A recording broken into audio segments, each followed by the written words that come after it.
Hey guys! Today I want to talk about what's so good about the Slayer skill. I feel like a lot of the time people tell new players that Slayer is a good skill to train, and I completely agree, but then I don't usually see any specifics on why exactly it's good. So that's what I'm going to show you. Why should you train Slayer and what are some good milestones to reach? Just to clarify, this is not a Slayer guide and I won't be going into any kind of training methods.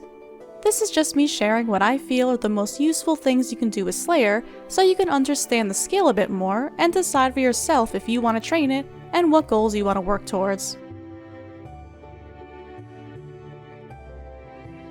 The main reason you probably hear people telling you to train Slayer is that it makes you a lot of money. That's definitely true, but not every Slayer creature brings in the good GP. Here's a small list of some monsters that drop good loot. If you get these kinds of tasks, you can get some nice drops that you can sell. Even if you're on Iron Man, you can get salvage to Alk for good money as well. You can even prefer these money-making tasks at a Slayer Master to get them more often. Monsters like Turoths have a lower Slayer requirement at level 55, while monsters like Eris require 92 Slayer. Generally, the higher your Slayer level, the more money you're gonna make from their drops, so it's a nice incentive to keep leveling up your Slayer.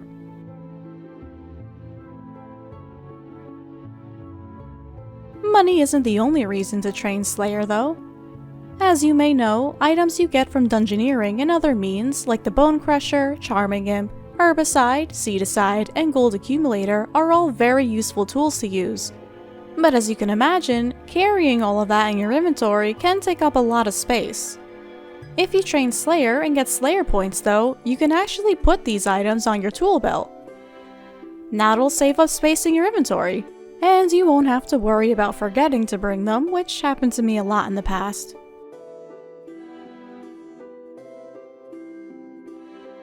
Training Slayer can even give you opportunities to train other skills. For 300 Slayer points, you can unlock the ability to make broad arrows. You'll also need 52 fletching, but this is a fast and AFK way to train fletching. And then there's Big Game Hunter. You'll need 55 Slayer as one of the requirements to start Big Game Hunter. This can be a great, and in my opinion, a really fun way to train Hunter, so bringing your Slayer up to be able to do this can be a good goal. And of course, as you train Slayer by doing Slayer tasks, you're going to be training whatever combat skills you're using. The more levels you gain, the more monsters you'll be able to fight. It can even make things like getting kill count for a God Wars boss easier, since you won't be able to attack everything without a certain Slayer level.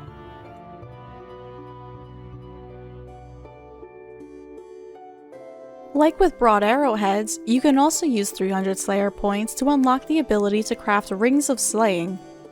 Disassembling Rings of Slaying can be a cheap and easy way to get precious components if you don't have the Scavenging perk. You'll need these to make the Scavenging perk and equipment siphons, which are useful for invention. You can also make some money from this, so it's a good idea to start thinking about getting the components for them ahead of time.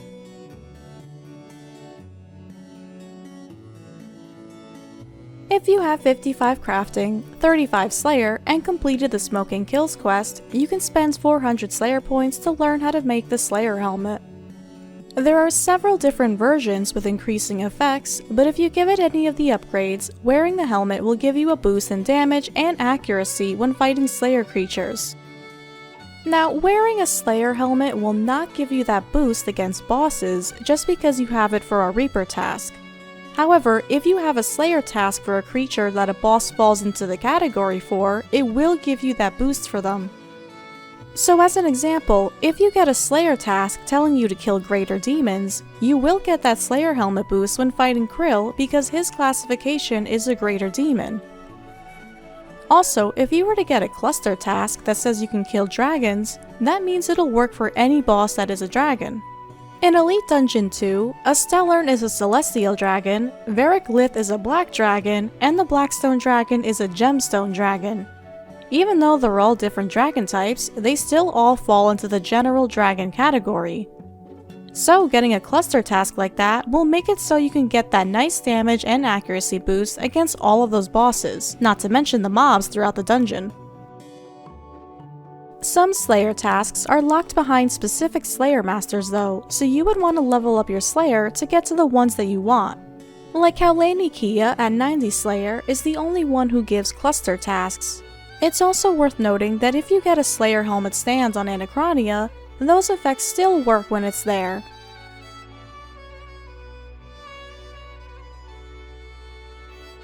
You'll need to get 99 Slayer to unlock this, but getting the Sunken Pyramid, also known as player-owned Slayer dungeons, can be great for making money and grinding items. Just as a brief overview, you can capture souls of certain Slayer creatures with the new shop tea as you fight them. Then you can put them in your dungeon. With them in your dungeon, you can grind them to your heart's content. This is super helpful because sometimes monsters can be a pain to get to, especially if you have to bank and return often. They can also be grouped together nicely, and you won't have to worry about getting crashed by other players. Gathering Capsarius is a popular option because you can farm them to get Ascension keys, which you'll need to try and get the Ascension crossbows. Even if you're not trying to get the crossbows, just selling the keys can get you some nice money. So look around at some Slayer creatures you may want to work towards getting.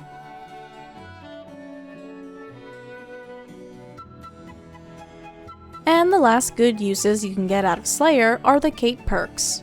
For getting the Slayer skill cape at 99 Slayer, it'll give you access to teleport to all of the Slayer masters, making it easier to reach the masters you want.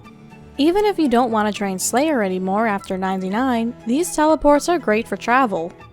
If clue scrolling is your thing, you'll definitely get a lot of use out of those teleports. And if you get the Master Cape at 120 Slayer, you'll get a passive perk that gives you a 20% chance to choose your task when getting a new one from a Slayer Master. If you're using Slayer to make money from certain monsters or trying to get that damage boost for bosses, being able to pick what you want can be amazing. So that's why I think Slayer is a good skill and worth training. If there's anything else you think is useful about Slayer that I didn't mention, I'd love to hear what you think. We plan on making more videos like this in the future for other skills, so if there's a certain one you want to hear next, let us know. Since this is a new sort of series we're trying out, we'd appreciate it if you gave this video a like if you found it interesting. If you want to catch me and ShadowDude streaming Runescape live on Twitch along with some other games, check out the link in the description. You'll also find a link to our Discord in there. Thank you guys for watching, and thanks to all of our patrons over on Patreon for your support. I'll see you all in the next video. Bye!